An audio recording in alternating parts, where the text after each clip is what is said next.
I can't even count anymore how many people have come to me and saying, "Hey, man, I need your help. I've got a great successful career. I've achieved way more in poker than I ever thought I would have done. I'm playing way higher stakes than I ever thought, made more money than I dreamed was possible when I first showed up, but I can't figure out if I want to keep going or I want to quit and start a business or do something else besides poker because I'm kind of sick of the stress and the pressure and the burnout, and I'm not having as much fun as I did when I first started playing. And please help me." I get that constantly. That is the majority of people who show up asking me to work with them and coach them and help them. And I will tell you the exact same thing I tell every single one of them, which is that this fixation on should I keep playing poker for a living, should I keep going down this path, or should I do something else, is not the right question you need to be asking, because it does not matter. What I can tell you is that if you start from, I need to make this decision, and then we're going to go from there, you're choosing from a place that's going to guarantee that no matter what you do, you're going to second guess, you're going to doubt, you're going to continue feeling exactly how you feel now, which is not confident, not happy, not enjoying yourself, not having a good time doing something you enjoy. What you've got to be able to do is get yourself back to feeling how you felt first when you first started playing the game, when you first started falling in love with the game of poker. You've got to be able to access all of those feelings again first, then make a decision. And there might not even be a decision you want to make by then. Most people, once we do that work, they are fine and completely happy to keep playing poker. So the question of should I keep playing poker or should I stop?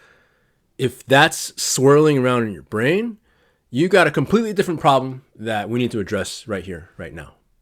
The nature of that question, should I stick with poker, should I quit and do something else, is rooted in two things. One is the experience of these feelings that I'm having, this experience I'm having is not acceptable to me. I can't deal with it. So that's the first piece of it that triggers the should I go do something else. And the second one is this kind of idyllic notion that, oh, playing poker is causing me great stress. Therefore, if I eliminated this one thing, then whatever I did next, whether it's start a business, get a job, be a bum on the beach, whatever, would be free of this stress, this pressure that I'm experiencing that is so unacceptable. So when these two things are in place, that's when people tend to start fixating on should I stay or should I go. Now, this notion of next time will be different, the next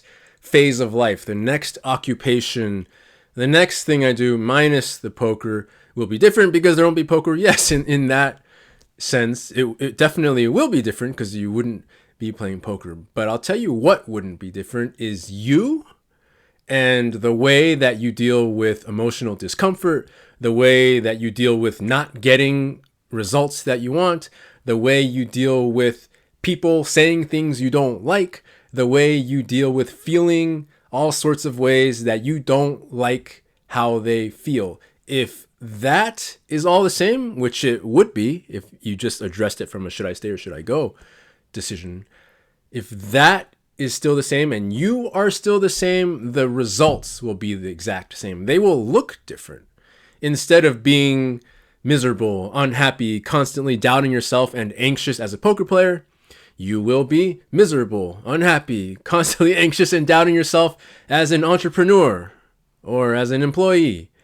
Whatever. It will be the exact same dynamic. And from that point, the obvious thing that's going to happen is you'll be in that position saying to yourself, man, poker sounds pretty appealing right now because when I was playing poker, I didn't have to do this, this, and this. I didn't have to deal with this guy.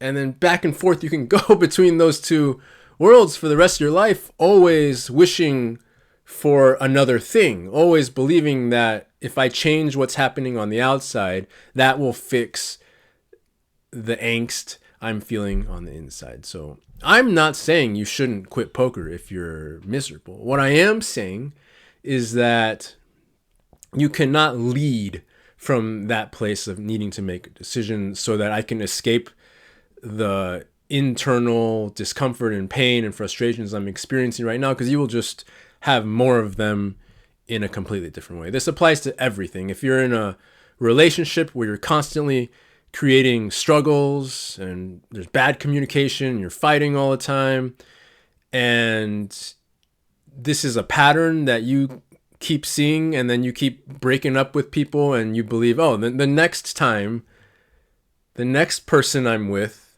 it'll be different. I promise you it's not going to be different unless you are different. You are the common denominator everywhere you go in your life. The way that you handle things is the common denominator for how you're going to feel. Do you have the ability, the skill, to be present with each emotion as it comes? Do you have the ability, the skill, to feel good, enjoy yourself, and be at peace with the decisions you make and the life that you're living, regardless of what it looks like? Very much a skill that you can grow if you have those. It does not matter what you're doing. You will find your way to things that feel good and make you happy. If you don't have these skills, you will consistently find yourself wishing you were anybody else doing anything else. So keep this in mind if you're struggling with this question of, is poker right for me? The truth is, it doesn't matter. It's neutral. It could be amazing for you. It could be terrible for you. It's not about the attributes of the game. It's about, where are you at and how are you relating to all the things that it brings to your life? Because if you made it this far to where you're successful at the game, obviously there's potential for it to be great for you.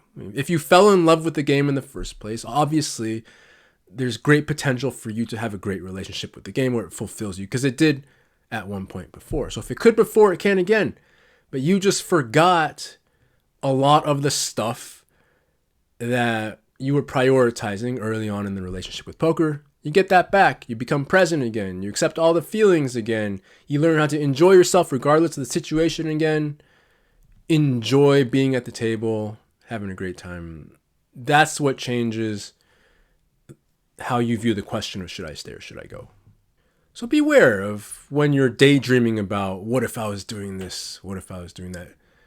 Don't take that as a sign that you need to make a huge decision about your life. Take that as a sign that currently you're not showing up in the way that makes it possible for you to make that decision in a healthy way where you're not going to regret it. The last thing you want to do is make one of these big life decisions of, what am I doing with my time? What am I doing for money? And then just land in the same place, because the place where you made the decision from, the state that you were in, was one where I am just not wanting to feel how I feel. But what if you could make that part okay?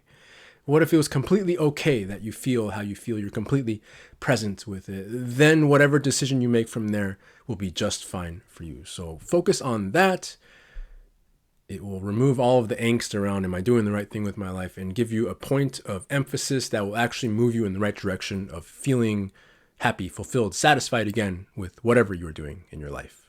This conversation I've had with so many people. If you want to get insights onto many of the other conversations I have with my highest paying one-on-one clients, who are some of the most successful poker players out there, I write about them every single day in my daily email newsletter. It's free to access. All you got to do is go up to pokerwithpresence.com, and I will deliver to you what people are saying is the best newsletter in poker each day to your inbox. All you got to do is read it. And you'll get these insights that should help you make big decisions in life, big decisions at the poker table moving forward for the rest of your life. All right, I'll see you in there, and see you on the next video.